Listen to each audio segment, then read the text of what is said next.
Welcome to Eternal Bible Stories E8G, where timeless scriptures come alive in ways you may have never heard before. Thank you for tuning in today. In this episode, we're diving into one of the most astonishing, yet often overlooked moments in the ministry of Jesus, when he interrupted a funeral in the small village of Nain. What happened that day not only shocked an entire town, but revealed a hidden message that still speaks powerfully to us today. Stay with us as we uncover the suspense, the heartbreak, and the miracle that turned tears into awe. By the end of this story, you'll see how a funeral procession became the stage for one of the greatest demonstrations of divine power. Before we begin, make sure to subscribe to the channel, tap the notification bell, and give this video a like so you never miss more Bible stories told with depth, mystery, and revelation. And if this story touches you, share it with someone who needs a reminder that hope is never truly lost.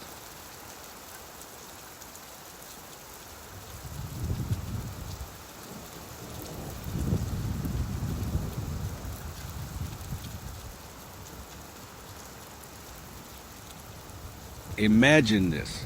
A quiet village is drowning in sorrow. A mother, already broken by the loss of a husband, now walks behind the lifeless body of her only son. The entire town follows in silence, mourning not just a boy, but the woman's future, her security, her very life. But then, something happens. A stranger approaches. He looks at the coffin. He looks at the mother, and with a single command, death itself surrenders. This isn't a myth. This isn't a legend. This is one of the most overlooked, yet most shocking moments in the life of Jesus Christ. Today, we're stepping into the ancient village of Nain to uncover what really happened on that day when a funeral procession was interrupted by eternity. To truly understand the weight of this story, you have to picture the setting. Nain wasn't a major city. It was a small, obscure village, sitting quietly on the northern slope of a hill in Galilee.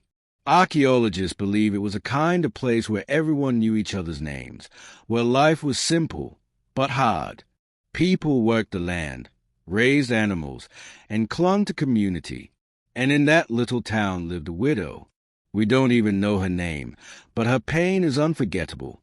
First, she lost her husband, and now, her only son, the last thread of hope she had for survival, was gone. In those times, a widow without a son was left vulnerable. No inheritance, no protection, no social security. She was facing not only heartbreak, but poverty, shame, and abandonment. The air is heavy. The mourners gather. The custom was simple. The body was wrapped, carried on an open bier, like a wooden frame, and taken outside the city gates of burial. The people of Nain followed her, wailing, chanting, surrounding her with grief. Every step she took was a step deeper into hopelessness. And then, something unusual. A crowd approaches from the opposite direction. They are not weeping. They are expectant, almost electric with energy.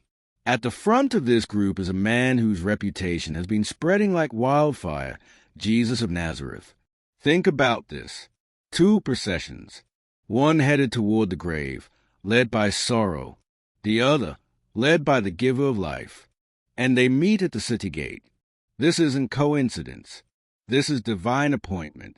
The widow, drowned in despair, probably doesn't even notice Jesus at first. But he notices her. Luke records something powerful in just 2 words. He had compassion. This wasn't pity. It was deeper. In Greek, the word means to be moved from the deepest place inside, gut-level, overwhelming love. Jesus looks at her, and he says something no one else would dare to say at a funeral. Do not weep. The crowd must have gone silent. Who tells a grieving mother not to cry? Unless something is about to happen. Then he does the unthinkable. Jesus walks straight up to the coffin. According to Jewish law, touching a bier would make him ceremonially unclean. But he doesn't hesitate. He lays his hand on it, and the procession halts. Every eye is fixed on him. The mother, trembling. The mourners, confused. the disciples whispering, and then his voice, calm, commanding, undeniable. Young man, I say to you, arise. For a moment, there's silence, but then the impossible. The dead boy sits up. He begins to speak. Can you imagine the gasp that must have swept through the crowd? The funeral turns into a celebration. But notice what Jesus does. He doesn't keep the boy for himself. He doesn't use him as a trophy of power. He gives him back to his mother. It's a restoration story, not just of a son's life, but of a mother's hope, dignity, and future. And the people? Luke says they were seized with fear, but also with awe. They shouted, "A great prophet has arisen among us, and God has visited his people." The news spread like wildfire across Judea and beyond. But here's what most people miss. This wasn't just about one widow in Nain. This was a prophetic sign.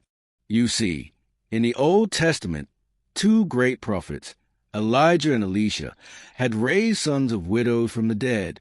And now, standing in Nain, Jesus was declaring something greater.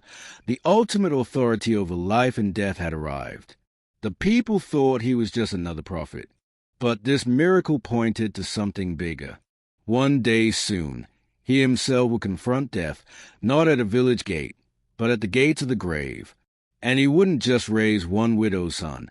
He would offer resurrection to the entire world. Think about it. Maybe you're not a widow from Nain. Maybe you're not walking behind a coffin. But all of us know what it feels like to lose something precious. A dream, a relationship, a part of ourselves. The story reminds us, Jesus sees, he feels compassion, and he has the power to interrupt despair with hope. The same voice that spoke to that young man still speaks today. Arise. The people of Nain thought they were going to a funeral. They ended up witnessing a resurrection. And maybe that's the point. Sometimes God shows up at the very moment we think it's over. At the very gate where hope dies. He arrives. If this story moved you, share it with someone who feels like their hope is gone. Because the same Jesus who walked into Nain is still walking into lives today. This is not just history. This is a reminder. Death does not have the final word. What an unforgettable scene. A funeral interrupted, a son restored, and a village forever changed. Luke 7 verses 11 to 17 reminds us that no matter how final something may seem, Jesus has the power to turn despair into hope and endings into new beginnings. Thank you for joining us here on Eternal Bible Stories E8G. We pray that today's story has encouraged your faith and reminded you that God still sees, still cares, and still moves with compassion.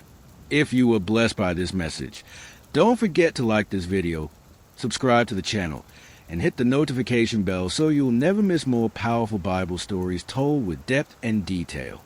And share this story with someone who needs to be reminded that hope is not lost. Until next time, keep your faith alive, and remember, these are not just stories of the past. They are eternal truths still speaking today.